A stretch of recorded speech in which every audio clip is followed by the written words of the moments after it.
AURORA, she's been making waves so far in the current meta in this season, and you know, whether or not that's with the infamous Hanabi pick, she still provides so much to the lineups here, and I can't wait to see how this unfolds. AURORA starting out strong, currently at match point. Want to take Team Liquid down, but with the way things went, again, as mentioned by Brigida and Renmar, this is JP's first outing with the Lolita in Season 14. So let's see if Team Liquid can take us to the distance. Looking at that gold lane matchup. Also, if I'm not mistaken, the first time we're seeing an Angela? There's a lot of, like, I don't know about first exactly, but the Angela is there. Hold on, Yue. Okay. He's going to get forced out. Good damage, too, from Demon Kite, and that's what I want to talk about as well. The fact that we have a temporal rain emblem here for Demon Kite, and also the Warcry emblem this time for Edward. They want to fight, and JP, he's going to get stunned, slowed down here, has to flicker out. Broke the tether just at the last second. Wow, okay. Still, Demon Kite being a nuisance, trying to get that level 4. Well, so once he pops that ultimate, he's able to do a little bit more. A little more dashes, a little more damage. Yeah, leave those beats in and then dash in from target to target. Almost Lancelot-like. Yeah. Okay, that's what the Temporal Rain is looking to do. But that aside, Joseph, look at am I? What's going on? Warcry Edith? That's so, like, one of the main things that stood out to me there was Warcry Edith.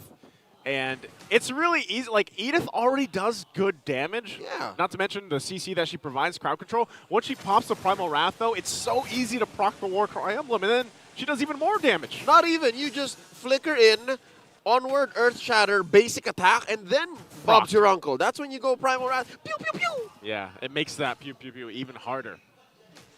Hit harder.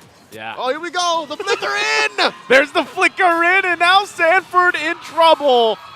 As he goes down, and here's the clap back from TLPH, going to be able to focus down, and they take out Edward. So the 1-for-1, Sanford for Edward. All right, now the Turtle up next on the docket. The Hitman still not at level 4, while JP is he's about there. Yeah, same. I mean, Renegade hit it first, so now AURORA have map-wide presence as long as Renegade can hit the, not the WoW, but hit the hard guard fast enough, then he can suddenly help out wherever he's needed, which should help here in this first Turtle, spawning up on top already. JP and Carl TZ working on it. And again, something you always have to point out, too, is the fact that once Moskov is in play, you can just appear where you need to as long as you hit that ultimate, that Spear Destruction, and there it is. First objective already being secured very quickly, of course, for TLPH. Taking a look at the items, too. No first items falling into place besides that Sky Piercer. That's right. The rushed Sky Piercer, the only item that Doming built up, which, by the way, isn't hurting him as much. The Moskov isn't hurting him very much. Oh, no! Whoa, whoa, whoa, whoa, whoa, whoa. Right on the edge. The stolen Dominator's descent. Now JP's in trouble. JP's in trouble. Heart Guard going to be used as well. They don't press it any further under the turret. Still, though, in the mid lane, they'll get forced back. A lot of good exchanges there, though, but no one ultimately going down. All right. Some disciplined calls from AURORA. They know exactly what Team Liquid PH is capable of, even early on. Like, Carl TZ just built his Hunter Strike, so if he was in range, he could burst him down. That could have been bad for Demon Kite, who, by the way, is still proving us wrong so far. The Joy not dying, the Joy not having any trouble against the Nolan, who's, by the way, I think tier S right now in the jungle, against a Joy who's so rogue. Like, when was the last time we saw a Joy? I feel like I saw it pop up once last week, and it didn't. I don't know the exact stats, but I don't think she usually works out. And she's holding her own. Yeah. Demon Kite first built up a. He got the Blood Wings. Blood Wings, yeah. Yep. So he should be able to dive in before Red is able to. Wait, what? There's. Here we were trying to break down the game at a very intellectual level, and Edward and Sanford just go for a recall battle. They know at that point when it's just them in the lane, nothing much is going to happen. Yeah. Like, it's Hylos and neither. I mean, not until the team fight breaks out. Yeah, I mean, you know, at least in their lane by themselves, and they're just going to go ahead and freeze it up before that turtle comes up, too. So now they're primed and ready to go ahead and contribute to that fight. Yep. Oh, here we go. Second turtle spawned up. There it is. Edward sandwiched. Yeah, now they're looking to sandwich here onto the turtle pit. Carl Teasy in trouble. There's the damage we were talking about from Demon Kite as he gets the turtle as well. And now JP gonna get run down, stuck in a bad place as he's whittled down as Renegade gets the kill. UA's able to flicker out, avoiding Sanford. And looking for more. Sanji in trouble as Domeng comes in to get the kill. All right, from top to mid to the turtle take, and now the purple steal. Aurora are leveraging one of the strengths that a Joy and only a Joy has. Kit-wise, like she's able to deal so much reliable DPS, magic DPS at that, and go from target to target and not really stop like an Energizer Bunny. Oh wait, 1v1. All right. Okay. Domeng's had Renegade for the majority of this game so far. Going to be able to go ahead and stay in that lane. And also, you're taking a look at the items here falling in place. Corrosive Scythe there now, finally here for Benecutie as he continues to farm up. Yep. Here in the bottom side once again. Domeng! Going to get stunned. Has the heal, though, from the waves. Wow. And he knows it. He's feeling good about it, too. Clutch. Love waves from Renegade, who, by the way, just built up the photo. Edward missing the mark. No one home on that Earth Shatter. Wow, Team Liquid PH have to send extra dudes down bottom to make sure that Aurora don't take over because, yeah, you're right. Joseph, as long as it's just Domeng and Renegade, they can do whatever they want. Yeah, they're fine here. And look at this. Demon Kite gets the Carl! hard guard. He's going to run down Carl Teasy. He's going to show him his haircut. And he takes out the kill. He's styling. Styling. He's risen with the new do. Uh-oh. And Renegade gets hit. Oh, okay. No follow through. It's a good thing he had the flicker. Right? Fine. Yeah, he had to flicker away or else. Now down bottom, Domeng versus Sanji and JP. There's a Look toss at up. how fast Aurora's going. Oh, Sanford. He's high-los, but he's able to get away. JP and Sanji here to help the fight. Tanky enough, holds it on his own. Edward now could be in trouble, gets cut off. Void the Glorious Pathway. Will scoot on out of there. UA also having the Dominator's Ascent. The focus here on the purple buff. Now Domeng jumps in with a Lycan Pounce.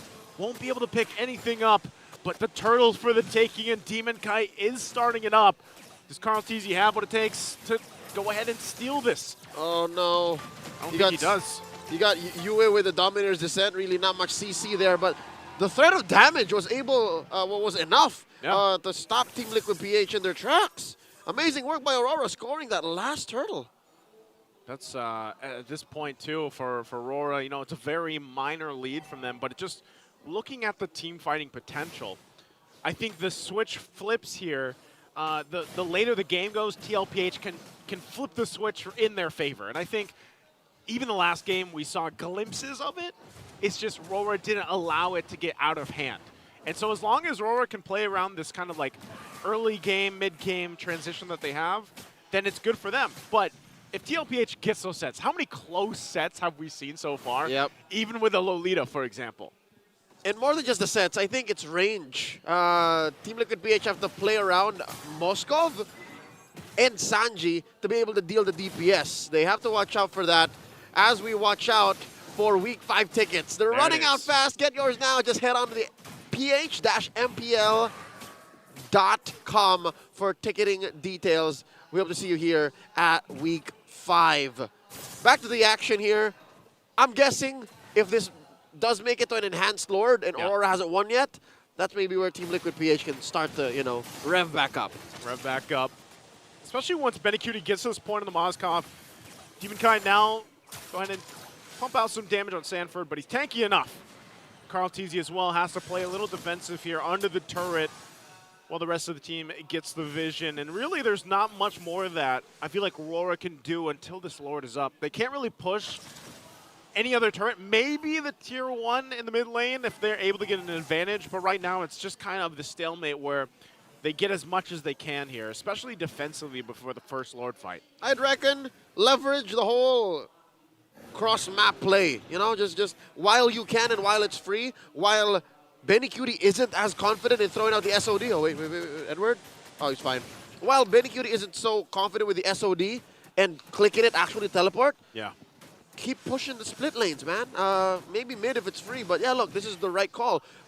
Leave a fat wave down bottom and then threaten the major objectives, tier 1 in mid and the Lord. Oh, Edward gonna jump in with the flicker, and now they're gonna have to force the fight. Edward deleted. Noodle Blast gonna be dropped down too, but Demon Kite pops the beats. He'll be able to find JP. Lord still being ignored for now. They want more fights, more blood. As Sanford's still healthy enough, and they back it off, only losing Edward, the 1-for-1 trade. All right, both Dominator's Ascent, the real one and the stolen one, used up already. Doming looking for Carl. Carl knows he does have the backup from Sanford. And what this does open up for is another ramp up to a cross-map play. Oh, looking for the steal. Doesn't get it. Bottom still has that fat wave. And DK cleaning up that top. So you know when we see that last fight here, I think, again, RORA still has like this little advantage. And I almost want to say it's almost borrowed time because like you mentioned, even with Benny Cutie, once he gets these items locked in, taking a look at it, he's got the Trinity pretty much already locked in. So he's going to go for some defense, of course, because we saw it. Once Demon Kite gets that hard guard and they just kind of, you know, pop the beats and they just collapse down on TLPH, they just have to withstand that. And if they do, then a lot of that damage does fall off for RORA's lineup. Yeah, as soon as they hit the RGM on Benny Cutie, it should be a better lookout. So I think we're on schedule, about 12, 13 minutes. And now Edward, again, playing footsies with 40 and JP. It's not as easy to engage on Aurora. Nothing comes for free here for Liquid. So they're going to go ahead and start this up. Carl Teasy clearing out that mid lane. Both teams still holding on to the Tier 1 turrets. It's going to come down to which Rome actually decides to start things up, or possibly even for Edward to do what he did or tried to do in the last team fight, still waiting for that flicker to come up. This is a long Lord shuffle because both teams understand that they have possibilities for cross-map plays. They can both, at the snap of a finger, a flick of a wrist, start something big. And it's a breath of fresh air, Joseph. I don't know if you agree with me, but this is a kind of matchup right now with both drafts wherein you know for sure when it's a point of no return, wherein the fight really starts. Yeah, and with the Lord being less than half health here, you're not sure just yet if they're going to force it. It is going to go for a reset for now. As long as the Glorious Pathway don't drop, or somebody commits a Numenon Blast, or Edward flickers combos, no true fight happens. Yeah, nothing missed. Here it is! They're going to pull it now. Glorious Pathway drop down. Demon Kite will get the Lord. He has the heart guard. Runs down Sanford. Trying to get Edward. Spear Destruction going to be able to land on Edward. The shots come out. But Carl Teasy, JP jumps in. The clapback coming out here. There's the stun. The flicker out from Domeng. No one goes down by both teams. But the Lord secured for RORA. A lot of battle spells spent over by the Northern Lights. 3K ahead. Enhanced Lord marching down bot. TLPH, I mean, they forced out a good chunk away from Aurora. But check this out. Sanji still has a flicker, and Ben Cutie still has a purify. What? Well, you don't have Carl Teasy anymore. Yeah! That's not worth it. I would rather spend 6, 7 battle spells to save my core, my jungler. What was that? Oh, man, I don't know. And Domeng definitely also feeling good about what just happened. That was Doming and DK. Domeng and DK trying to get this middle lane turret down too. They're going to get the tier 1. Do they still force a fight here? Sanford is going to spot out Demon Kite. Lord was already dealt with. So now Aurora with a 5,000 gold lead looks to get some more turrets down and get to knock it on the base of TLPH. Huge. Prior to that death on Carl Teasy about 10-15 seconds ago, he was actually neck and neck with Demon Kite on net worth. Like he was farming up pretty well for a team that was on the back foot. But now for sure Aurora are in such a dominant position. Even Sanford and JP have to consider where they lay down their zoning skills. Because that's what, 3 stacks on Doming's Skypiercer. If Sanji misses the Dominator's Descent, misses jumping into his ult by a millisecond, he gets popped by Doming. That's the problem. Again, you know, when you're looking at this, Doming has had a relatively, like, a quiet game until now. He's just kind of, like, flipped this switch, and he's where he needs to be. And so not only is TLPH worrying about when Demon Kite gets a heart guard and that, you know, the combination comes through, but then Doming. Like, Doming is a threat now as well.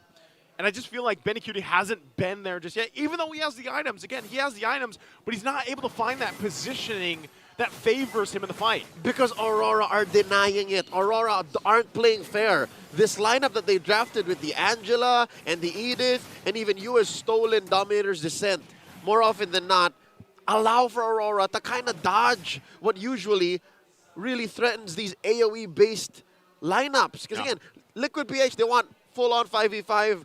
If I can sandwich and skewer 2 or 3 of you via my basic attacks on Benny, all the more. But because of how Aurora are able to cut right through that, aggressively flicker into a better position to try and ding, ding, ding, ding, that just ruins anything and everything Liquid has been doing or trying to do. Yeah, not only that, but I think one of the weak points, I would say, in the Lolita is once you commit to that stun, that click on-demand stun, you could get thrown out of positioning. So then you're relying on Flicker and the Nuno and Blast here. Lord giving a go signal, half health already. Benny Cutie still in the base, clearing out the waves there. Oh. They know this. Watch out for the SOD. Gonna go ahead and walk down to the fight as well. JP on the front of it all. Yue holding on to the Dominator's Descent as well. That's a slow take. 4th health. Quarter of the health. Glorious Pathway going to be dropped down, and now they fight out for it. Demon Kite gets to the Lord, and Domang will pick up JP. Carl TZ can't run away as well, as Domang picks up a double, looking for Sanford as Sanford falls. Benny Cutie doesn't have enough health to survive. And now Sanji, the only one left alive, will get run down by Yue Renege, and here comes Demon Kite to dance all over his body as it's a wipeout. And RORA gets ready to march into the base with a massive lead. They don't need to wait for the Lord as they go ahead and sweep the Cavalry 2-0. Back to back.